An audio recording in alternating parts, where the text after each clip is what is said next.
Welcome to the Unitarian Church of Los Alamos. I am Terry Beery, and I use she, her pronouns, and I'm the worship associate for our congregation. I know in your program it says that Kelly Dolejsi will be the worship associate this morning. I would be delighted to be Kelly Dolejsi, but I am not. So, whoever you are, whoever you love, whatever your image of the holy, wherever you are on your life's journey, you are welcome here. If this is your first time with us, we'd love to get to know you. Please sign our guest book in the lobby. You can also speak to Mike McNaughton, who's in the back there, Rebecca Howard, who is the chairperson of our membership committee, or Reverend Tina DeYoe behind me here, for more information about our church. If you're joining us online, hello, please sign our virtual guest book. The link is located in the notes below the video. You can also submit a virtual joy or sorrow to be read in the next week of our service. And to learn all about our spiritual enrichment programs for all ages, please feel free to email Tara Louise, our Director of Lifespan Enrichment. She is happily gone on vacation this week, but she will be back with us next week. You can also find flyers all about our programs on the table in the foyer. For kids in our service, of which we really don't have any, well, we do have one this morning. There's an activity table up front. We ask the kids to use whisper voices to talk at the table. Kids can also be seated with their parents, and any adults who feel like drawing, feel free to join our activity table. We have a nursery for young kiddos. Sarah Hamoud is our nursery coordinator, and she'll be happy to check in any kiddos that come later. We have our candles of community areas over here and in the back. You're invited to come up during the first hymn or now or any time the Spirit moves you before prayer time to light a candle. And if you'd also like to, you're welcome to write in our book, and Reverend Tina will read those words and share them with the community. So please go ahead and silence your cell phones this morning as we begin our worship service together. Church announcements can be read weekly through your email. They can be found on our website, our monthly printed flyers, on the back of your bulletin, and on our social media pages. Today we're highlighting a couple of announcements. So, looking forward to the Los Alamos Pride Festival, which will be on June 13th, Friday. So please sign up to help with our church's Pride Festival table. You can use the QR code to sign up to help. Also, our UU Camp Blue Boat is from June 2nd to June 6th from 9 to 5. All ages are welcome to come to the camp. Please contact Tara Height to register your kiddos or for more information about the schedule. You can also find this information in your weekly church announcements email. And on June 5th through 7th, our church will have a camp out at Ponderosa Campground, where I hear the wildflowers are lovely. All are welcome to join the church camp out. Come for a whole time, a daytime, an evening campfire, or just one night, whatever you like. Contact Tara Height to register and find more information in your weekly announcements. So now I'd like to invite you to greet your neighbor in any way you feel comfortable. You can shake hands, you can wave, you can just say hi. I'll call you back with a chime.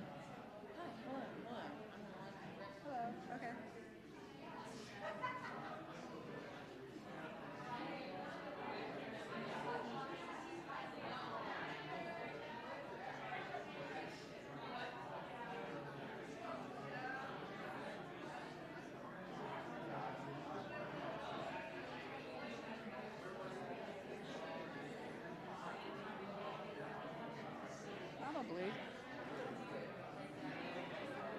Thank you. Okay.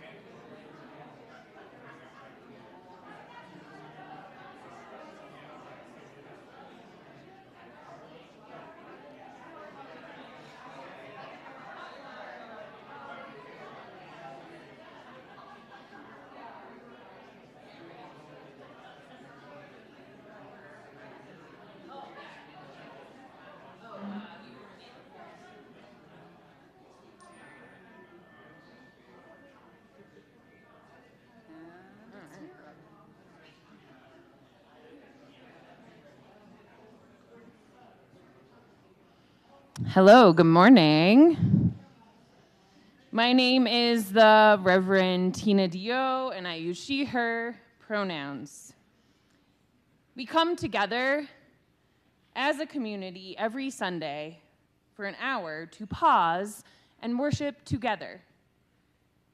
Worship creates connections within, among, and beyond us, calling us to live with wisdom and compassion, calling us to be our better selves.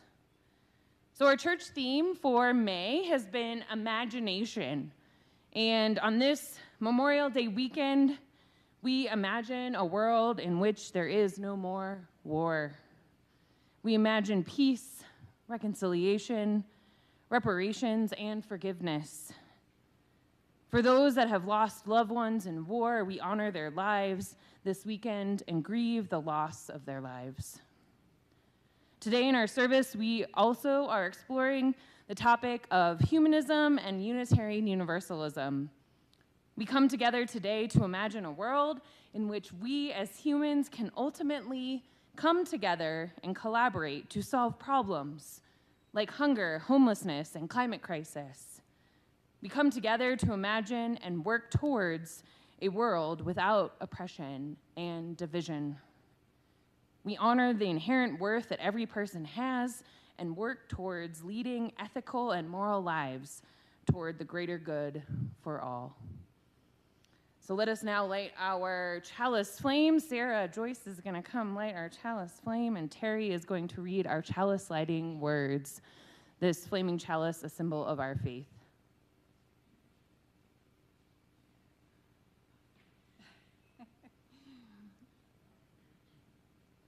O light of life, be kindled again in our hearts as we meet together this morning to celebrate the joy of human community, seeking a wholeness that extends beyond ourselves.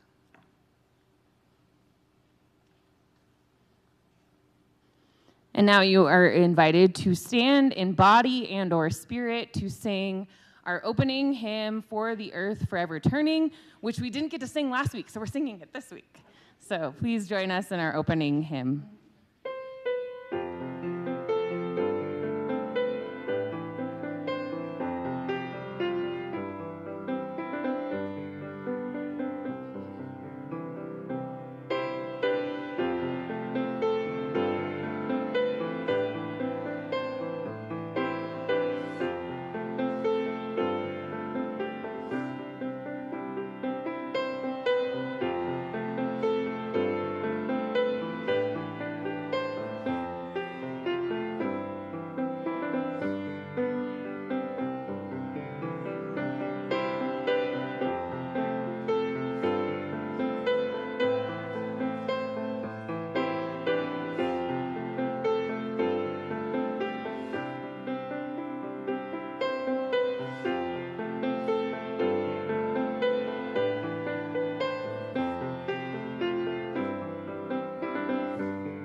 Please remain standing and join in our affirmation. Love is the doctrine of this church. The quest for truth is its sacrament, and service is its prayer. To dwell together in peace, to seek knowledge in freedom, to serve life in fellowship, to the end that all souls shall grow in harmony. Thus do we covenant with each and with all. You may be seated. So at this time, I would like to invite all the young and young at heart to come up for a Time for All Ages message about science and Unitarian Universalism.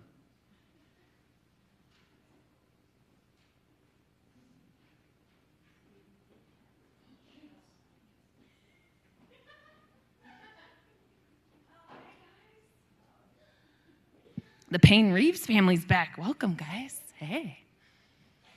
All right, so I have some questions for you all this morning. What is a scientist? Don't know what a scientist is? Someone with a lab coat. Yeah, you can call out too over here. Someone trying to find answers. Yeah? Making experiments. Yeah. Oh, yeah, for sure. Lots of experimentation, right? So do you think scientists are curious people? Yeah, I do too, right? Yeah. So, because there's just too much to know in the world, right? So we got to be curious. All right, so do you think scientists know everything? No, not so much. Yeah, because like I said, there's too much to know in the world, and nope, they don't know everything, but they are curious, right? Yeah, so they make discoveries, they investigate things, they do experiments, right? Yeah. So do you know everything? No? Some people said yes. Oh, okay. Yeah. Maybe half? I don't know. Half of everything? So are you curious to learn more stuff about the world? Yeah? Okay. So that makes you scientists. So are you curious to learn how to help more people in the world? And maybe the same way that scientists use experimentation and stuff, that makes you this word called humanist, if you want to help people in the world, right? So today, I'm going to be talking about how scientists and humanists and Unitarian Universalists, how we're all connected, okay? So I'm going to be talking about that in my sermon. So here at our church, and being a Unitarian Universalist, we think that science is pretty cool, and I do too. So we also think that helping people is pretty cool, and when we put science and helping people together, we get humanism. Isn't that cool too? Yeah. So here at our church, we have humanists. Raise your hand if you would consider yourself to be a humanist. Yeah, we got some humanists out here. Oh, we got a lot of humanists out here. Okay, and we also have people that might believe in a God here. So raise your hand if you maybe have questions or might believe in a God. That's cool too. Yeah. Questions, yeah. And we also have people here who are still curious and are still questioning and still learning. Yeah, are you? Yep, awesome. Heck yeah. So, and we have people here also who draw wisdom from Buddhism too, which is really cool. Yeah, and other faiths, right? Other world religions. So I think it is pretty cool that here in our church, we can all have different thoughts and beliefs, and all these different ideas about life and the universe can coexist, right, together. So I think that's pretty cool. So I have one more question for you today before you go out, and you can be at our activity table or sit with your folks. What is one thing you are curious about?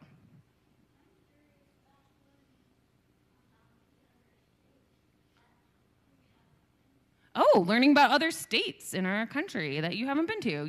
Yeah, awesome. Any other things that you're curious about?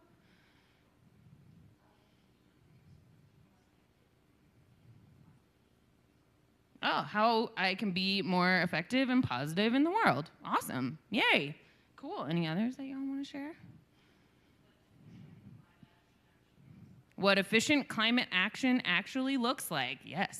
Yes, that's a good one, too. Yeah, you got one, Aspen?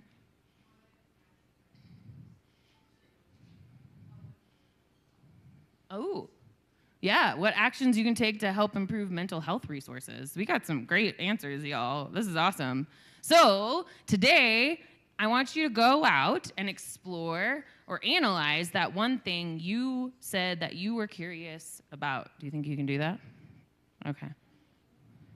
Oh, well, they're not going out of the service. So kids are staying in the service today, and you can stay at the activity table, and you can stay with your folks. So yeah, so that's what's happening today. Thank you guys for coming up, and continue to be curious.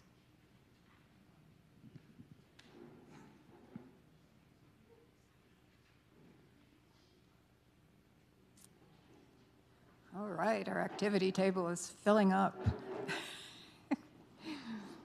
So our offering in May is taken on behalf of the Coalition to Stop Violence Against Native Women. The mission of the coalition is to eradicate violence against Native women and children by championing social change within our communities.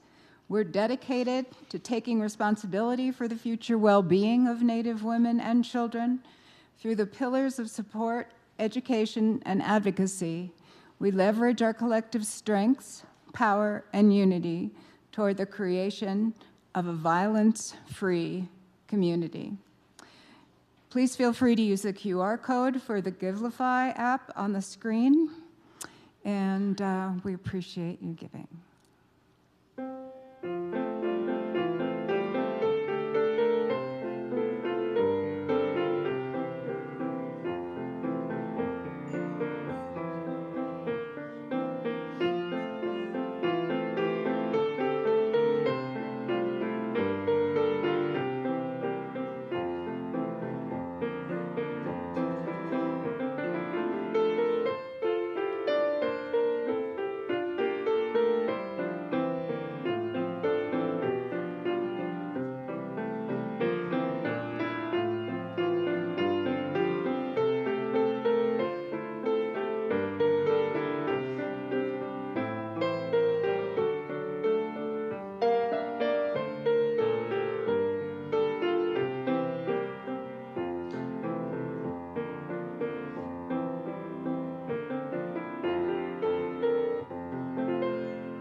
Thank you for your generosity this morning. May your gifts help create violence-free communities for Native women and children.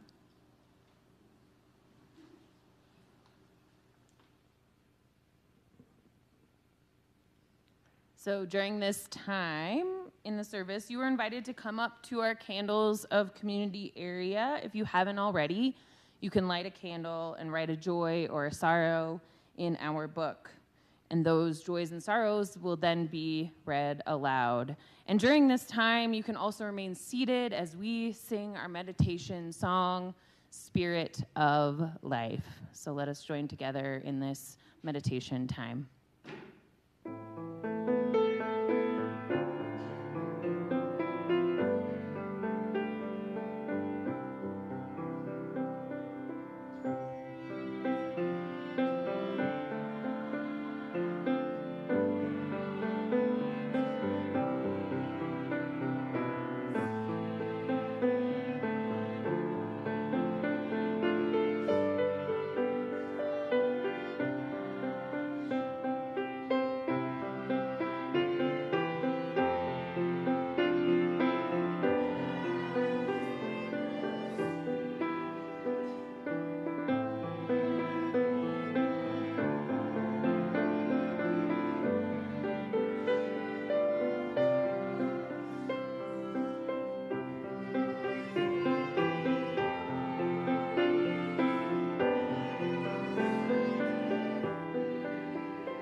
So today we have one joy and one gratitude that I missed last week in our volunteer appreciation.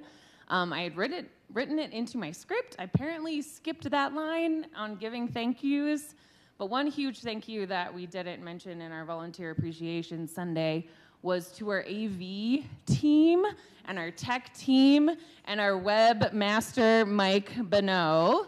Thank you. If y'all didn't know, Mike Begnaud created a whole new website for us this year, which was, I know, a lot of work. So thank you, Mike Begnaud, for doing that. And in appreciation for all your tech sound needs, you have a little wireless Bluetooth speaker here for you. So thank you so much for all that you have done for our website and as our webmaster this year. Thank you very much.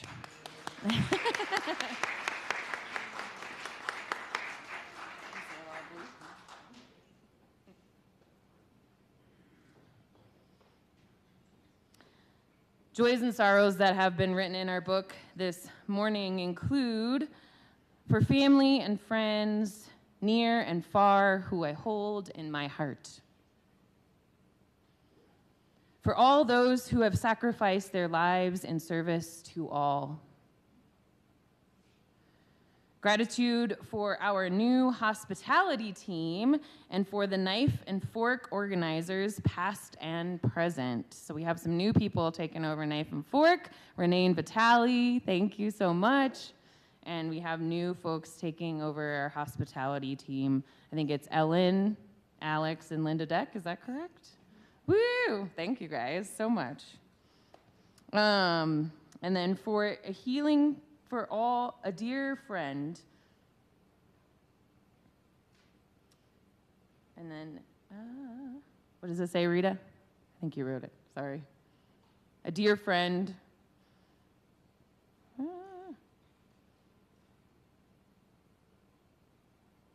Who's in the hospital, is that right, Rita? A dear friend in the hospital? Is that what you wrote? I couldn't read it, sorry. A head wound. Okay, thank you. Yes, so for healing for a dear friend with a head wound who is in Presbyterian, we lift up today. May all of these prayers, spoken, unspoken, those still on our hearts today, be lifted up now in this space. And please join with me now in a time of meditation and a prayer for Memorial Day. Spirit of life, whom we have called by many names in thanksgiving and in anguish. Bless the poets and those who mourn. Send peace for the soldiers who did not make the wars, but whose lives were consumed by them. Let strong trees grow above graves far from home. Breathe through the arms of their branches. The earth will swallow your tears while the dead sing, "No more, never again, remember me." For the wounded ones and those who received them back, let there be someone ready when the memories come, when the scars pull and the buried metal moves, and forgiveness for those of us who were not there for our ignorance. And in us, veterans in a forest of 1,000 fallen promises, let new leaves of protest grow on our stumps. Give us courage to answer the cry of humanity's pain, and with our bare hands, out of full hearts, with all our intelligence, let us create the peace.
Thank you, Kathy and Nylea.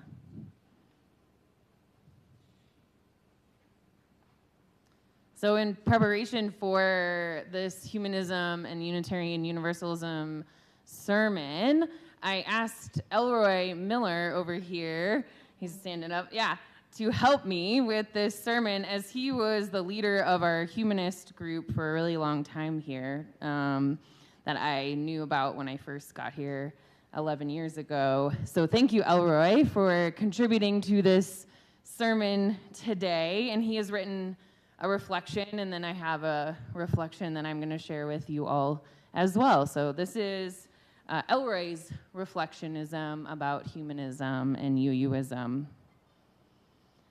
When I was about 12, I had a beautiful blue bicycle that I just loved. It rode pretty well, but eventually I noticed that my trying to freely spin the pedals backward caused the chain to give uneven sounds and motions. With 12-year-old curiosity and an oil can, I oiled away. Shortly, I could spin the drum smoothly, and then I had a feeling of satisfaction that I remember well even now. I didn't just have the oiling experience, I had an additional experience of noting the delight that came from solving a problem. I felt a delight in noting my delight and put that in storage for future reference. I then looked over at the car, and in my mind's eye, I saw there an imagined engine. I imagined pistons and plugs with imagined explosions that would make it all go. This gave me a pleasant, memorable, and meaningful experience, and because of the mood I was in, I again had the additional experience of noting that I was pleased with myself, which I still remember after 70 years have passed. What I couldn't then realize was that I was becoming observant and analytic, which often was to mean self-observant and self-analytic. The reason I'm telling this is because it shows how I view human experience. It's a modern view about self-observation. This prepares me to comment on my view of humanism. During my late childhood, I spent a bit of time looking into the Bible. This was along with quite a bit of time spent as an officer in the Methodist Youth Fellowship discussing life events with my friends. I was wrestling with the problem of how to regard the Bible. Looking back, I would regard this as a time when I was becoming a humanist. But the Bible was one of many big thought provokers. The Bible had many pearls of wisdom, but as I read it, I saw the real plot line was shaped around human urges that were aggressive and often seemed to me, with my modern thinking, to be missing something. The biblical writers didn't seem to grasp self-analysis. There was a common public claim that the Bible gave great wisdom, but it brought constant questions to me as I read it. At that time in my life, I was busily observing and adapting, and I greatly profited by experimenting with knowledge and with points of view. For quite a few years, while living in university towns and in the Wesley Foundation environment, I pursued a little bit of Bible, a lot of philosophy, and a norm of self-awareness. When I came to Los Alamos, I was in for a rude awakening that some of you have already heard me mention. I went to the Methodist Church here in Los Alamos. I went to adult Sunday school class and freely expressed my multi-sided viewpoint. I volunteered to work with the high school Methodist youth and was allowed briefly into a minor role. It was a very different environment than the Wesley Foundation in college, but I thought that I sort of fit in and that I would have no trouble working myself fully in with a little time. To my great surprise, the assistant minister called me into his office and read me the Riot Act. I shouldn't say to the high schoolers the things I was saying that weren't the truthful interpretations of the Bible. Boy, I was shocked. When I talked with a woman from the Sunday school class, whom I thought was a newly found friend, I received a similar treatment and was even hurt further. I decided to shop for a church I respected. Nowadays, if when I came to Los Alamos, I had asked from the start, who am I and what church should I go to, I could, in principle, have observed I guess I am a humanist. And with quite a bit of investigation, I might have then concluded that those Unitarians were humanists. Human is oft-stated to involve moral standards that use reason and may or may not agree with the Bible, a search for meaning that involves examination of self and the world, along with placing humans, complete with the mind and its quirkiness, in a thought-out worldview, the use of science to frame the world, complete with viewpoints, a recognition that the real world and the mental world are separate things. Biblical authors don't seem to grasp this, although we can't possibly analyze this duality factor of the real and mental for every thought we frame. In our principle, our modern style of thinking can involve frequent re-examination of our methods and principles to recognize when we are examining the world and when we are examining ourselves.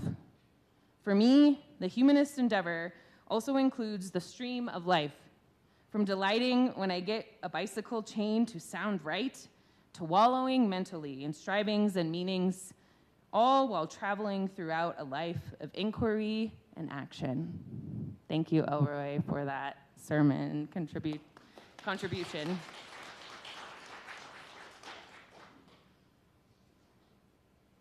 So my first job in my life was to take care of young children. I babysat. I also worked in a preschool as a teacher's aide. Now, if you have ever taken care of children or raised your own children, you will remember the age when why was the main question being asked by this child. You would tell the young kiddo, I need you to get ready for nap time. The kid would ask, why? You would respond, well, because all of us are getting ready for nap time. The kid would ask, well, why? You would respond, well, because every day we have a nap time here at preschool. Why? Well, because nap time helps us rest our bodies, which helps us to grow. Why? Well, because nap time helps us conserve our energy, which then can be used to help us grow while we rest. And these why questions usually continued until the adult finally got the kiddo to stop asking the why questions. Just because, right? That's what it ended up. Humanism is like this kiddo. It never stops asking why and how. Unitarian Universalism is also like this kiddo, because we as UUs also never stop asking why and how. Just like ElRoy said in his reflection, he loved learning the why and how of how things on his bike or his car worked. And I appreciate that some of the similarities between UUism and humanism are asking these curious questions. As a UU, I get to continue to grow and learn, AKA, I get to continue to be curious and be a kid. I am curious, and I'm always learning. From birth, I was brought up in the Christian tradition, as many of you here also may have been. And in college and seminary, I began asking the why questions. Why do I believe that Jesus is my Lord and Savior? Why do I believe everything written in the Bible is my authority? Can I believe something different? Well, I sure didn't think I could believe something different at my Presbyterian seminary. But I kept asking the questions. Just like a young kid, I was curious.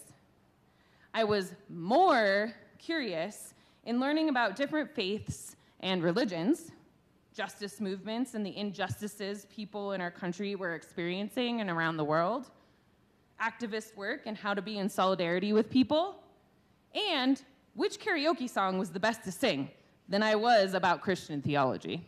I'm more interested in those things. So today, as a UU, there are some things I really like about Christianity and its teachings. There is a lot of Christianity I do not subscribe to anymore as fact.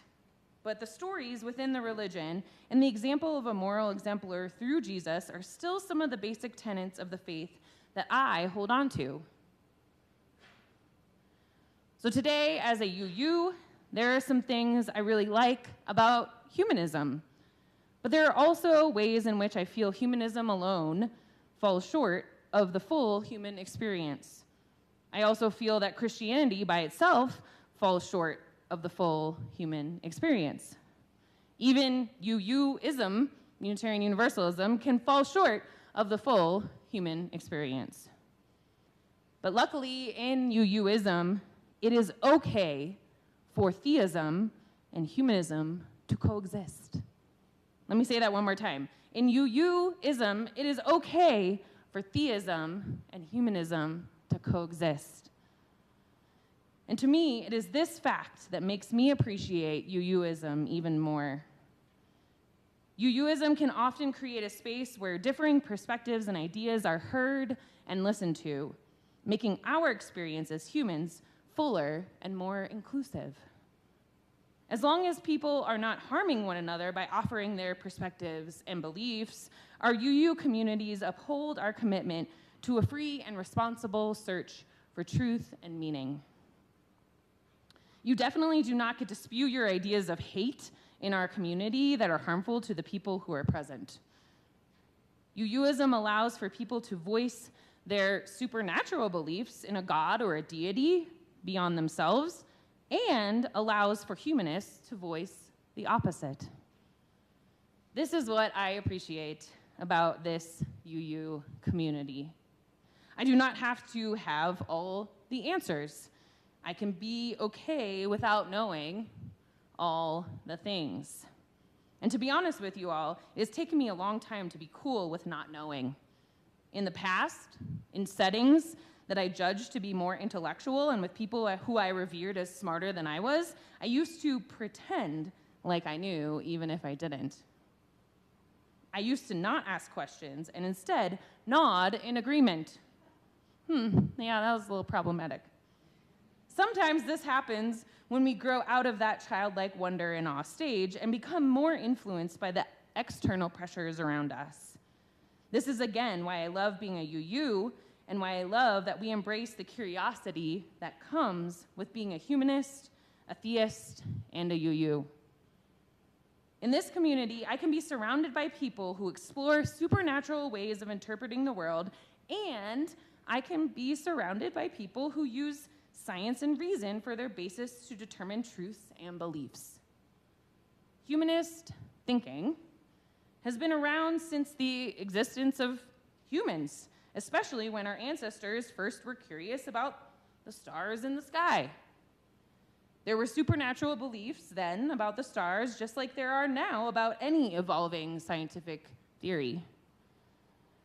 As a UU, this is where I might differ from hardcore humanists. The absence of evidence is not the evidence of absence. There's so many things we still do not know in this world and in this universe. Brain research and neuroscience have huge gaps. Supernatural phenomenon like people seeing ghosts are still unknown areas in regards to fact versus superstition. I have my own story from being a chaplain in a hospital of science and theism coexisting. So after my first year of seminary, I was a chaplain in Boise, Idaho for a summer as an intern. And I got called to a room where a guy was being life-flighted in and had a heart attack. And so I came in, I met some of the family and friends there at that room, and I heard stories about his life. He had some estranged sons, and he was a rancher and was a really hardcore guy. And so he came in and things weren't looking great. Grandkids came in and I was greeting them. The nurses and the doctors actually said he has passed. And so I gathered the family around his body and we said a prayer around his body and for his life. I walked the family out and went on to continue my chaplain visits.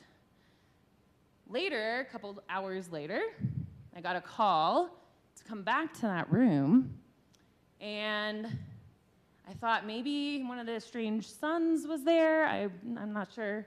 Okay, come back. This guy was wide awake, and he was breathing and talking just a little bit. And I was like, wait, what? What's happening here? And he had been pronounced by nurse, doctor, coroner, was going to be wheeled off to go to the morgue. And it just blew my mind. I am forever known as the resurrection chaplain, and at Boise Hospital, St. Luke's particularly. And so there is a gap there of knowing what happened. However, there are some things that science can explain in regards to, with heart patients, you cool the body down to preserve brain function. And there may have been a protocol error where they did not allow for the body to warm up before they pronounced. But there is a period of a couple hours where this person was not hooked up to a machine or anything. We don't exactly know what happened. And so could a God have been intervening in this situation? Maybe yes, maybe no. Could we explain this person being alive, again, with science? Maybe yes, maybe no. But the facts are the hospital had nothing monitoring this person for about 2 hours. He was not hooked up to a machine. So I will let you deduce your own theory about that whole scenario. Humanism and science cannot explain all of the human experience, just like theism cannot explain all of the human experience. Again, this is why I appreciate UUism, because it is here where we can engage with these questions and curiosities in an honest and open way. So the UU Humanist Association was founded in 1962.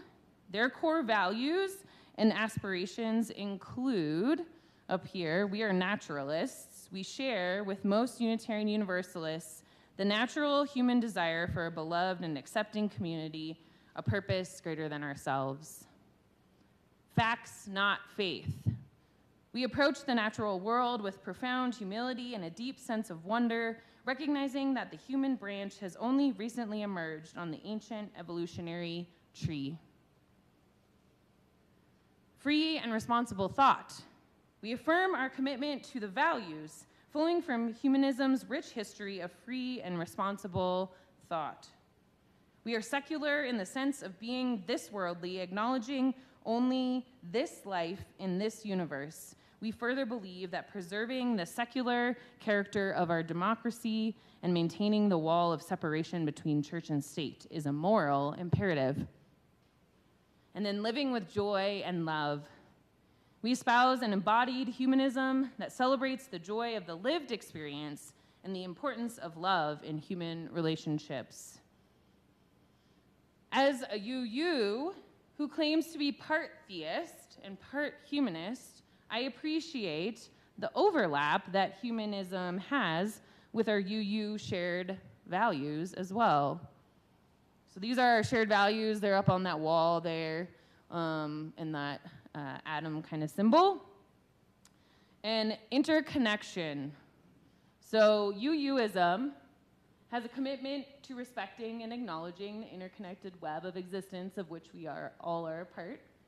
Humanism constitutes only a small dimension of life and must act in ways that recognize the web of existence and interconnectedness. And theism recognizes the interconnection of humans throughout time to one another and to the world that was created by their deity. Transformation.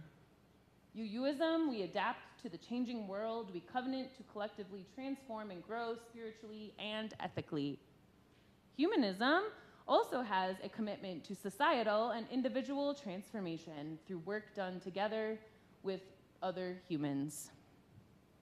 And theism, a commitment to transformation through something greater beyond yourself. Our value of justice. So in UUism, we covenant to dismantle racism and all forms of systemic oppression. We support the use of inclusive democratic processes to make decisions. Humanism, there's a separation of church and state as a moral imperative and preserving the secular character of democracy. And theism rooted in a liberation of those who are oppressed. And I also wanted to share with you this book that helped me write this sermon. It is Humanism, Essays on Race and Religion and Popular Culture by Dr. Anthony B. Pinn, who is a Black UU humanist, author, and professor at Rice University, and is a great person to check out online or through his many books. He went to Columbia for undergrad and then to Harvard for his Master of Divinity and his PhD in religion. And he also serves as the director of research for the Institute for Humanist Studies in Washington, D.C. So he speaks to some of the gaps that humanism has with regard to race and culture and this justice work. And in this book, he states, humanism does better through a turn to the individual within the context of community. So just like science is not devoid of personal bias and experience, humanism is also not devoid of the societal and cultural contexts in which it exists.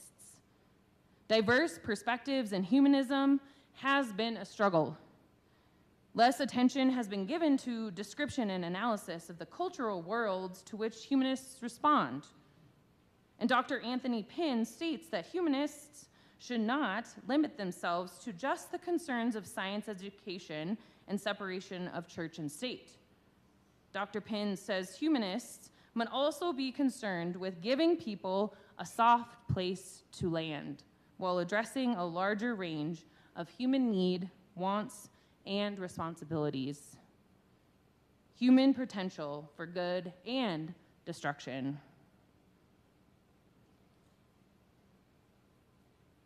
And then our value of equity. UUism, we uphold the inherent worth and dignity of every human, and we covenant to use our time, wisdom, attention, and money to build and sustain fully accessible and inclusive communities. Humanism is not devoid of personal human experience and cultural and racial contexts. And theism would say all are children of God, all should be treated as such. So in a way, kids are more free than adults as they engage their curiosity. Kids don't differentiate between the way they go at Newtonian physics and social sciences. Kids observe, play, learn language, learn behaviors, connect socially, connect with the earth, all at the same time. Kids do not differentiate between hard science and social sciences. They aren't putting up arbitrary barriers between things. And we adults, we like to do that. So being UU means that we can be humanist and theist if we want. Being UU means that we can lean more towards humanism and atheism. Being UU means that we can lean more towards Christianity or another religion and theism. And being UU means that we can lean towards natural cycles and paganism. I am grateful that we do not put up barriers here. UUism is really a community where we can embrace our childlike, curious questions. UUism seeks to include the whole human experience and context. This is what makes our community a soft place for people to land. We are allowed to be curious and question. And UUism has a commitment to justice and freedom.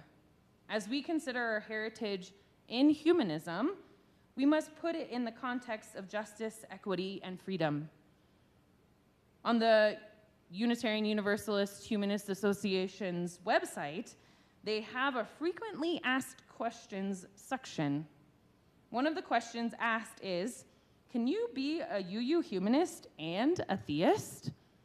Their answer states, yes, if your concept of God or gods is naturalistic, but more importantly, your ethics can be humanist if you put human needs and human agency at the center of concern. They also include in human needs our planet and other species needs as well. So again, my thesis today is that in UUism, humanism and theism can indeed coexist. I pointed out the overlaps of these three ways of thinking. And I have seen these two coexisting in my personal life, and I am glad to be in our UU community where I can explore these connections on a deeper level and where I can explore the places where these ideas and beliefs might not connect. So may we forever be curious. May it be so, and amen.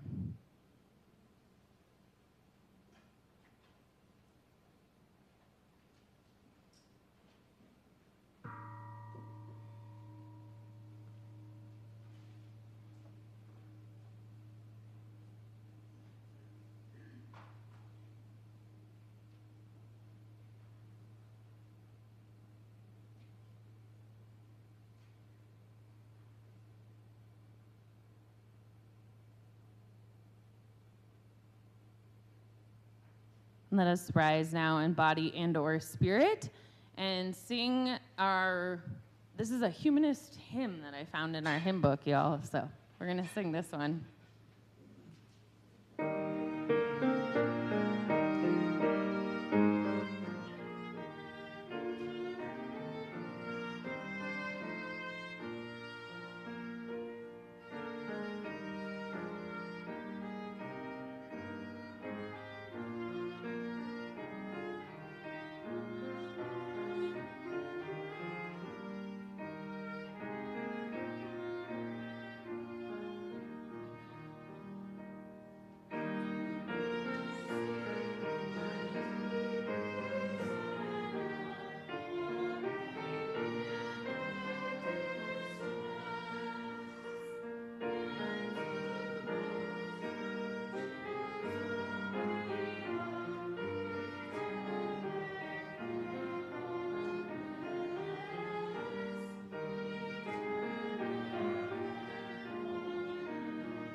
And we're going to be trying to do an annual humanism service. So if any of y'all would like to talk about humanism in the coming years, please let me know. I would love for more perspectives on humanism to be heard in our community.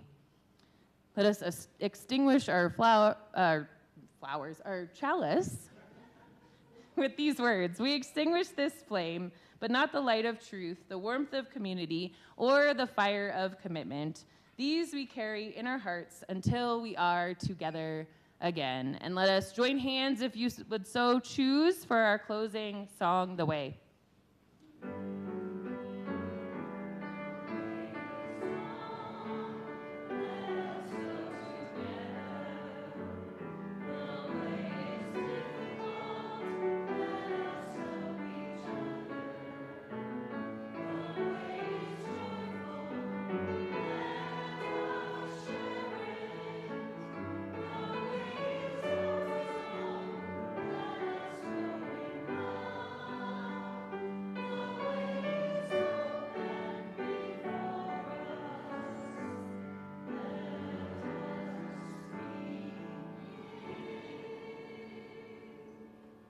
Please have coffee and conversation in the fellowship hall.